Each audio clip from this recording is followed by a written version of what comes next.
Bienvenue sur le plateau de Crédit TV, la première chaîne d'information crédit de France. Donc on a la joie d'accueillir Aurélie Jante du réseau Jiminy. Bonjour. Bonjour, bienvenue. Merci beaucoup. Du coup, on se pose la question, mais qui est Aurélie? Voilà, de mettre un visage sur la marque Jiminy. Donc Aurélie Jante, si vous voulez bien vous présenter. Alors, moi, je suis un tiers du visage de Jiminy aujourd'hui, Ouais. puisqu'on est trois. Donc, à titre personnel, je suis une ancienne bancaire dans un grand réseau Qui était HSBC, D'accord. que j'ai quitté en 2015 pour tenter l'aventure de l'indépendance. Ouais. J'ai lancé donc mon activité d'indépendante dans le conseil et le financement d'entreprises initialement. D'accord. Puis rapidement, en 2017, j'ai intégré également le courtage en financement pour les particuliers. Donc tout ça de manière indépendante. De manière toute seule. indépendante, avec mon frère avec qui j'ai travaillé assez rapidement aussi. Et donc 2017, 2020, le monde a un petit peu évolué avec notamment l'épisode du Covid. Mmh. Le monde bancaire en parallèle changeait déjà depuis quelques années et à ce moment-là, beaucoup de questions se sont posées, à savoir si je continuais seule, si je rejoignais un réseau.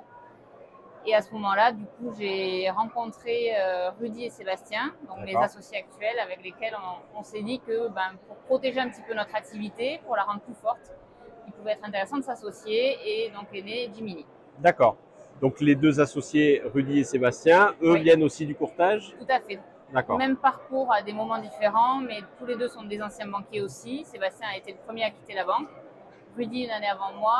Tous les deux ont également tenté l'aventure de l'indépendance et on fait le même constat de dire que rester seul à un moment donné, ça serait plus supportable. Et vous connaissiez d'avant, vous êtes rencontrés comment? C'est intéressant. Alors ça c'est... Parce que c'est pour montrer qu'il y a des associations possibles. Ouais. Rudy et moi on s'est rencontrés dans une association qu'on avait rejoint tous les deux pour faire vivre un peu nos réseaux professionnels, donc qui était la DFCG, une association de DAF et contrôleurs de gestion. D'accord. Et rapidement, on s'est aperçu qu'on était tous les deux un petit peu en marge de la plupart des autres membres qui étaient vraiment tous des DAF ou des contrôleurs de gestion. Et on a toujours échangé et partagé un petit peu nos ressentis sur les dossiers, etc. Et à ce moment, donc début 2020, avant l'épisode Covid, on s'est dit il serait peut-être temps, parce qu'on voyait les conventions qui commençaient à tomber les unes après les autres pour les courtiers indépendants, il serait peut-être temps de trouver une solution pour se regrouper et du coup agréger nos volumes de façon à être un peu plus important auprès de nos partenaires bancaires. Et puis on s'est dit, quitte à le faire, ça peut être intéressant de le proposer à des mandataires de nous rejoindre. Donc Rudy a contacté Sébastien et Sébastien a dit, moi votre idée m'intéresse, mais je ne veux pas être mandataire, je veux être avec vous dans l'aventure et la création d'un réseau. D'accord. Donc, Jiminy est né. Et alors à ce moment-là, le confinement est arrivé. Je n'avais pas vu Sébastien, je connaissais Rudy. Rudy connaissait Sébastien par réseau personnel. Et on a commencé à travailler sur le concept et le développement de Jiminy pendant le confinement à raison d'une visio de 4 heures tous les 2 jours. Et on a quasiment créé tout le concept et toute la société sans se voir jamais pendant 2 mois. Et donc on a fait un premier rendez-vous physique pour que je rencontre une fois Sébastien avant de déposer les statuts et créer vraiment la société à la sortie du confinement. Génial, belle histoire. Voilà, le confinement nous a permis de prendre le temps qu'on n'aurait pas pu prendre dans d'autres D'accord, donc du coup c'est un modèle réfléchi et réfléchi digitalement. Exactement, c'est un modèle pour lequel on a pris beaucoup de temps, ce qui est quand même rare dans une vie professionnelle du coup, pour analyser ce qui existait, ce qui nous plaisait, ce qui nous plaisait pas et ce qu'on voulait faire. D'accord. Du coup, Jiminy est né en 2020. Voilà, le concept est né en 2020 et le lancement officiel de l'activité, c'est janvier 2021. D'accord, ok. Du coup, le concept tant réfléchi, c'est le moment de nous le présenter, de nous en parler. Ce teasing. En fait, on a regardé un peu ce qui se passe ailleurs, parce qu'on s'est dit qu'on n'était pas, qu'on allait être confronté aux mêmes difficultés, aux mêmes contraintes que tout le monde. On a regardé ce qui se passait ailleurs et on s'est dit que nous, il y a 2 choses qui étaient très importantes pour nous, 2 valeurs qu'on porte aujourd'hui et qu'on veut faire vivre à travers notre réseau. C'est la liberté et la rémunération. Donc chez Jiminy, les mandataires sont de vrais mandataires. C'est-à-dire qu'un mandataire chez nous n'a pas d'objectif de volume, n'a pas d'objectif de temps de présence, n'a pas de permanence à faire avec un collègue sur des heures, des jours de vacances, etc. Chacun a la liberté d'organiser son activité. On a envie de travailler 6 jours sur 7 comme un forcené, on peut. On a envie de travailler en activité complémentaire, on peut. C'est une vraie liberté d'action. La seule chose qu'on demande à nos mandataires, c'est une qualité dans la façon de travailler. Mais après, chacun va mener sa prospection, travailler ses apporteurs d'affaires comme il l'entend. La qualité, vous avez arrivé à la gérer, à la surveiller parce que on a un process de contrôle voilà. qui est appliqué sur tous les dossiers. C'est pas si simple que ça. Ouais. Non. Aujourd'hui, on sait bien que ce qui fait qu'on peut conserver nos conventions et prétendre aller en chercher de nouvelles, ça va être cette qualité. Il faut qu'on soit reconnu auprès des partenaires bancaires comme un réseau qui travaille bien, qui travaille proprement et sur lequel il n'y a pas ce genre de problème. Très bien. Et la deuxième valeur. Voilà, la rémunération, c'est ça.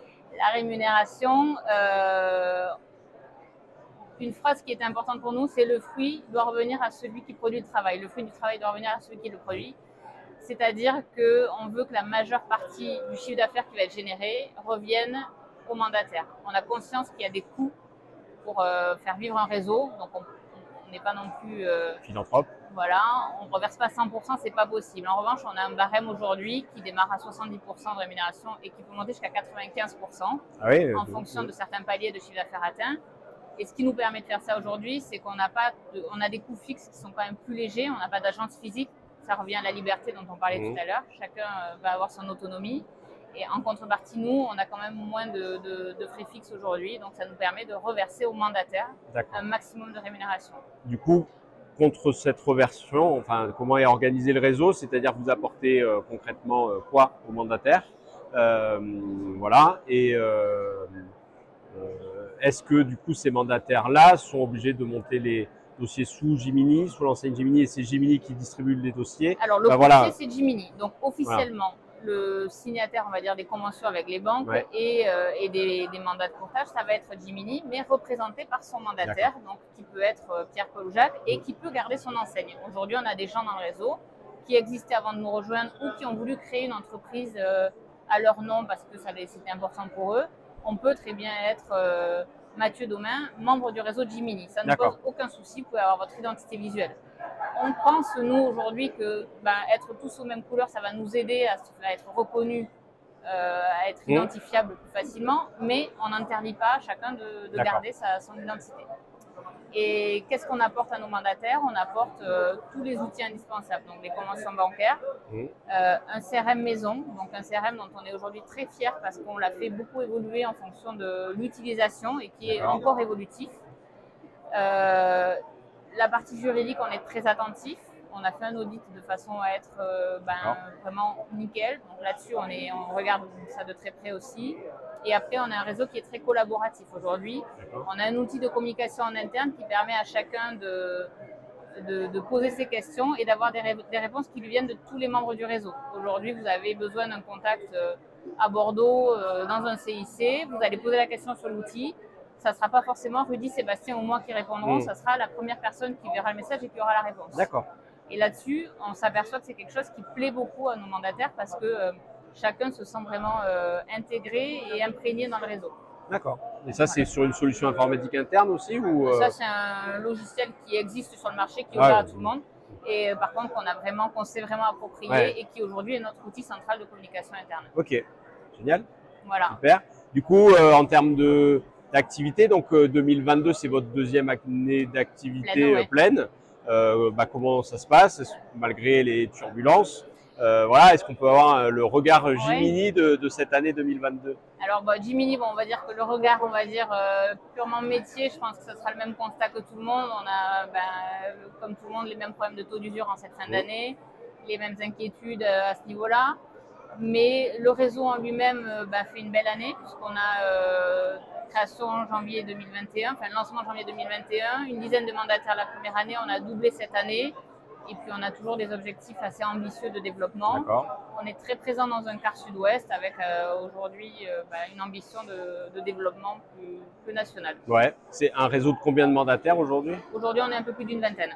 D'accord, sur le sud-ouest principalement. Sud-ouest, Rhône-Alpes.